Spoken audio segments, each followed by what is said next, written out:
अस्सलामुअलैकुम, मैं हूं सफिया खान। आइए नजर डालते हैं हेडलाइंस पर। नवाज शरीफ को पीर को पेश होने का हुक्म। नवाज शरीफ के खिलाफ अल अजीजिया और फ्लैगशिप रेफरेंस की दूसरी एहतसाब अदालत मुंतकली।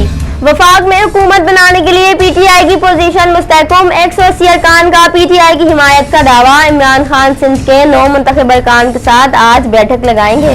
ग्रेन डेमोक्रेटिक अलायंस का सिंध में तहरीक इंसाफ से अलायंस। पीर पगारा कहते हैं हर हाल में तहरीक इंसाफ का साथ देंगे। इंतखाबात में मुबैना धांधली के खिलाफ अजब के खिलाफ अपोजिशन अदालत नहीं जाएगी। अपोजिशन का ऐवान में धांधली के खिलाफ करारदाद लाने का फैसला। शहबाज शरीफ का कौमी असम्बली की नशिस्त रखने का फैसला। शहबाज शरीफ वफाक की सीट छोड़कर पंजाब की नशिस्त रखेंगे। और रहनुमा महमूद खान अचकजई जाहिद हामिद नवाज शरीफ से मिलने अडियाला जेल पहुंच गए। अडियाला जेल के बाहर सख्त सिक्योरिटी। निजी स्कूल्स की बढ़ती फीसों पर अदालत का इंसाफ। फीसों में 5% से ज्यादा इजाफा नहीं हो सकेगा। सूबाई हुकूमत से 7 सितंबर तक जवाब तलब कर लिया। वालिदैन ने फीस में इजाफे के खिलाफ दरख्वास्त दी थी। सुप्रीम कोर्ट ने रेटिंग कंपनी मीडिया लॉजिक की तमाम सरगर्मियां मुअत्तल कर दी।